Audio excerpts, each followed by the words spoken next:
pessoal, tudo bem? Eu dei uma leve atrasadinha de um dia, mas isso não é importante, porque eu finalmente vim, estamos em pleno carnaval, falando com vocês e, enfim, eu vim cumprir a promessa. Eu vou fazer vocês perderem a mochila do preconceito. Sim, porque eu vou indicar um clássico, gente. E não, por favor, não para esse vídeo, não vai pra outro, fica.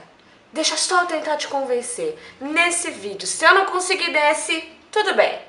Volta pra outro, a gente dá um jeitinho. Mas nesse aqui, a minha meta vai ser cumprida e o livro é um clássico, né? Como eu já disse, é do Jorge Amado, Capitães da Areia. Um livro que eu chorei tanto, mas tanto, que enquanto eu tava estudando pra fazer esse vídeo, eu chorei de novo.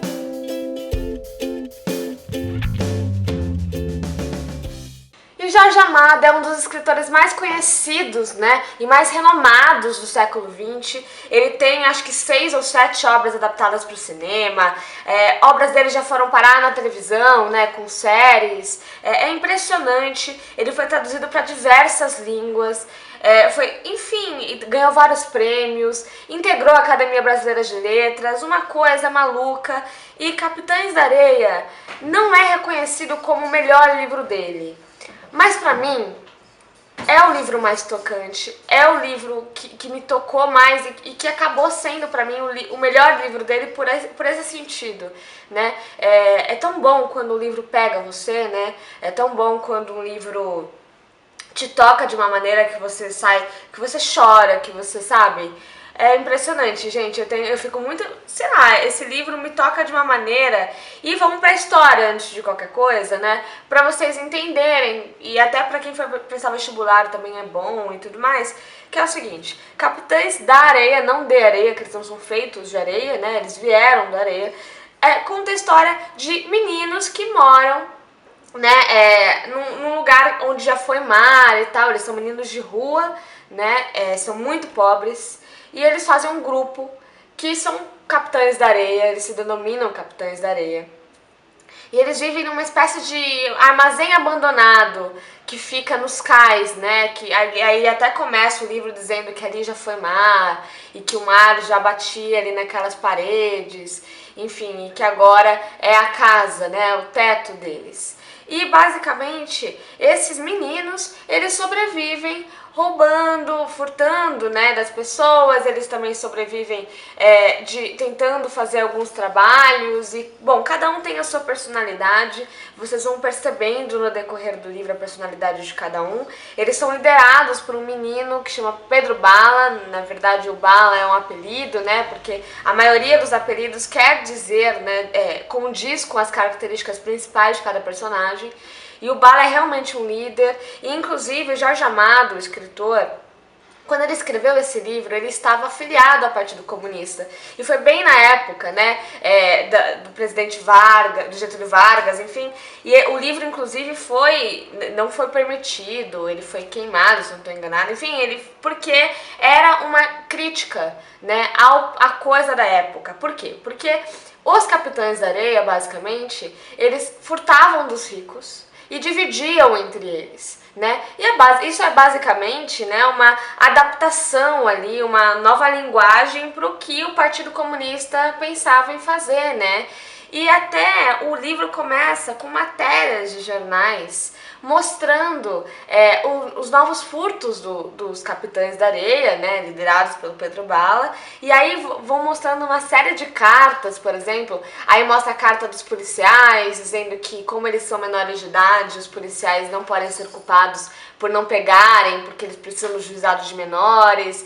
E aí o presidente do juizado manda uma carta dizendo que tudo isso acontece porque eles fogem do reformatório, essas crianças fogem do reformatório e não conseguem, sabe, ser disciplinadas. E aí vem uma mãe, né, uma mulher que é costureira, e ela fala: olha, meu filho já fez parte do reformatório, eles só sabem bater, eles só sabem disciplinar da pior maneira possível, eu tive que tirar meu filho de lá. Eu preferia que ele fosse do Capitães da Areia do que ficar no reformatório. E aí vem o padre, e o padre também manda uma carta dizendo que os meninos são bons. Enfim, você vai acompanhando, né, essa opinião das pessoas acerca dos Capitães da Areia, acerca desses meninos. E aí logo você é apresentado. Isso é um romance descritivo, né? É uma narrativa que vai contando pra você todas as características, vai apresentando. Inclusive nem tem uma história em si, uma narrativa efetiva, uma prosa efetiva no começo, né? Só começa na segunda parte, quando vem a Dora, mas eu já vou explicar isso pra vocês. Por quê? Eu morro de medo de explicar um pouquinho, de focar muito nisso e parecer uma professora falando, e não é o meu foco. Por que eu falo que vocês vão perder a mochilinha do preconceito? Porque a minha ideia é a seguinte: eu acho que quando a gente é apresentado na escola para esses livros, eu mesmo que sempre gostei de ler, quando eu era apresentada na escola para esses livros, eu achava que era um porre. Porque a maneira como os livros eram apresentados, e também o fato de eles serem obrigatórios, eu tinha que ler para prestar uma prova, eu tinha que ler para fazer não sei o quê. Isso já dá uma coisa que você fala, cara, não, vai ser um porre, vai ser ruim. Né? E aí você acaba, as próprias pessoas dão a mochilinha do preconceito pronta para os alunos, falam assim, toma aí a mochilinha do preconceito e aproveita e já lê esse livro aqui. Não, eu acho que a gente tem que achar um jeito de tirar essa coisa obrigatória, porque só assim as pessoas vão entender que livro é uma maneira de entretenimento, é uma maneira de você fazer parte de outro universo, é uma maneira de você entender outras pessoas, entender outras cabeças e conhecer histórias maravilhosas como essa do Capitães da Areia. E basicamente, voltando agora para a narrativa, nós temos o Pedro Bala, que eu já falei para vocês, que é o líder do bando. Nós temos o professor, que é o que lê, né? O professor que é o inteligente ali. O professor é um dos meus preferidos. Você tem o Sem Pernas, que na verdade ele tem uma perna, ele até brinca com isso, só que ele é meio que manco, né? Inclusive o Sem Perna é dono da história mais triste e que me fez chorar mais no livro inteiro, assim. Preparem-se com as histórias dos Sem Pernas.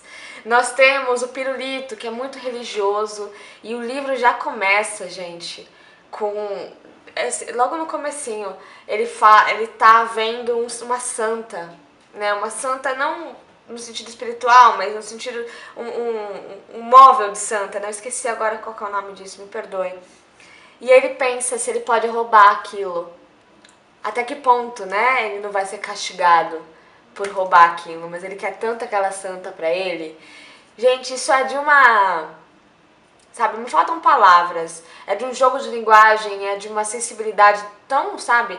É um livro tão humano, que todos os personagens passam por isso. Aí você tem o gato, e o gato basicamente ele é gato, ele é lindo, né? E aí ele faz todo o charme com as mulheres, ele faz muito sucesso, inclusive tem muito sexo nesse livro.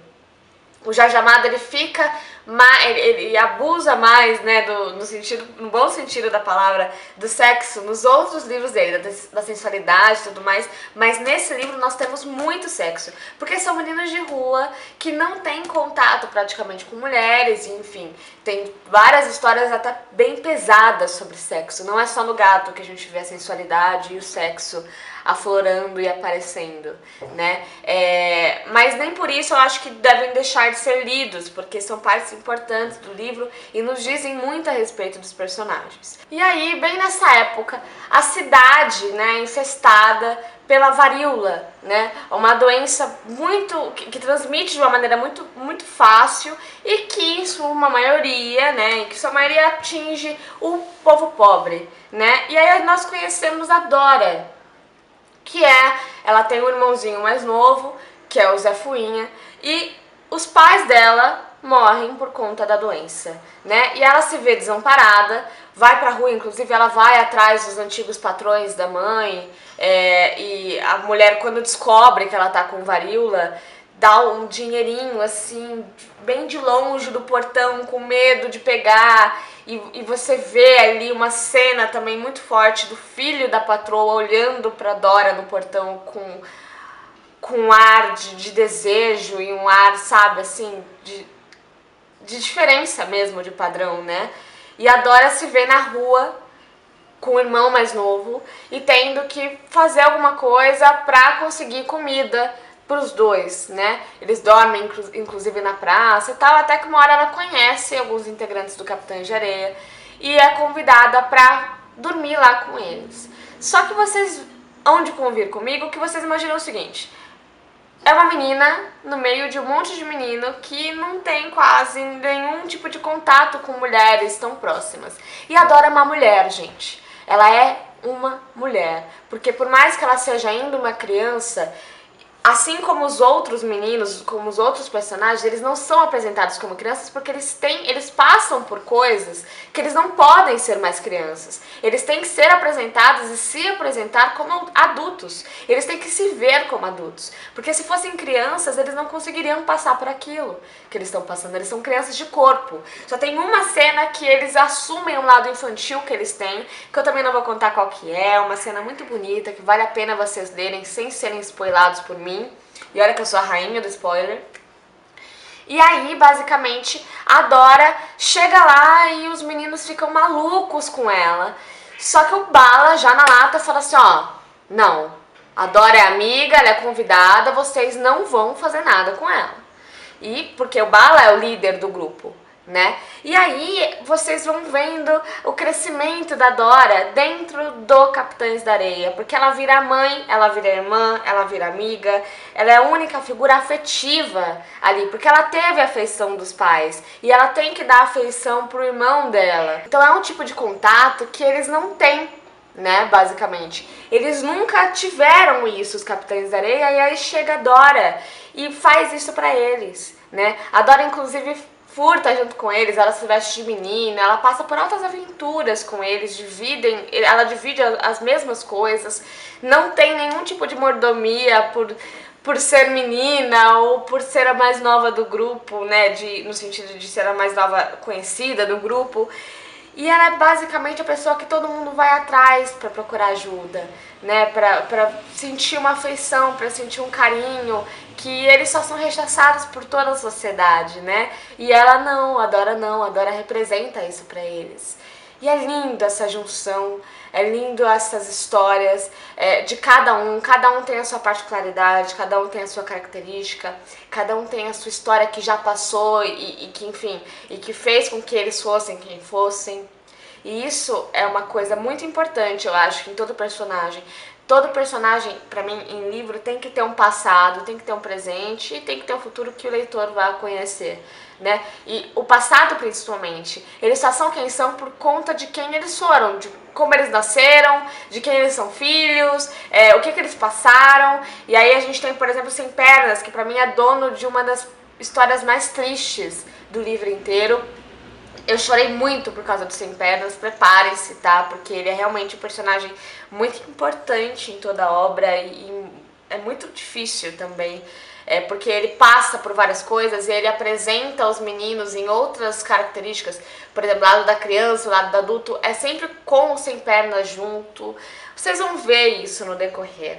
Basicamente é isso. O que eu falar a partir de agora, eu acho sim que vai ser spoiler, por isso não procurem algumas sinopses.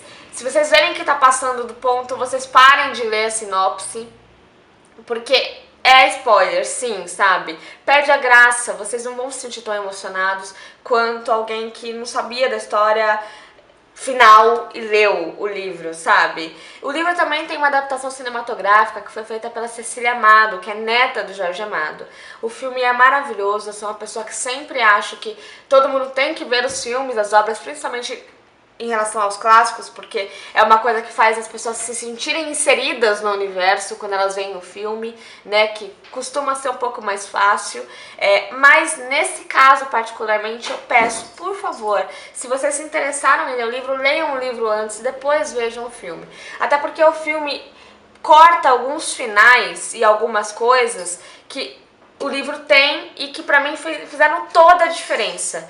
Muda algumas coisinhas no filme e que, enfim, e outras coisas continuam iguais, mas se vocês já souberem quando lerem, talvez vocês não se emocionem tanto e não se sintam tão tocados quanto eu me senti. Eu vou ficar repetindo isso, esse livro é um livro humano, é um livro que toca, é um livro, sabe, e por isso pra mim é o melhor do Jorge Amado e é um dos melhores clássicos, é um dos meus clássicos preferidos brasileiros. E eu espero do fundo do meu coração que eu tenha feito vocês perderem essa mochilinha do preconceito, ou que eu tenha minimamente conseguido acender uma faísquinha ali, sabe? Na cabeça de vocês. Comentem aí embaixo o que vocês acharam, o que eu posso falar da próxima vez pra ajudar, talvez, pra quem não se sentiu tocado, pra quem não perdeu a mochilinha do preconceito. Pra quem até vai saber, fez mais ainda, pegou outra mochila do preconceito e colocou. Eu ainda tenho isso como meta. Voltem aí, por favor, pra eu continuar tentando, que eu vou continuar tentando fazer vocês perderem essa mochila, gente. E é por isso que eu vim aqui pra falar isso. Você vai ser um leitor de verdade lendo qualquer livro. É bom ler clássico? É bom ler clássico. Mas se você ler o livro de receita da sua avó, tá bom. Bora, vamos ler mais, entendeu? Você não vai ser mais ou menos inteligente lendo um clássico. Mas os clássicos são bonitos, são legais, é por isso que eu vim aqui, por isso que eu falo, vamos perder essa mochilinha do preconceito. Eu vou conseguir, gente, eu tenho fé que eu vou conseguir fazer isso com vocês. E comentem aí embaixo se vocês já leram, se vocês gostaram, se eu acendi a faísquinha de vocês, né? Se eu fiz vocês perderem essa mochilinha, pelo menos para esse livro em questão. Eu espero que vocês tenham gostado. A gente se vê aí no dia 28 de fevereiro. Normalmente é dia 30, mas como fevereiro a gente teve o carnaval e como fevereiro é um mês mais curto, a gente acabou, né? Eu atrasei um dia, apresento hoje, dia 16, mas no final das contas eu vou anteceder o próximo vídeo, ok? Um beijo, comentem aí embaixo, vocês viram que eu respondo todo mundo. E é isso, gente. Até o dia 28. Tchau!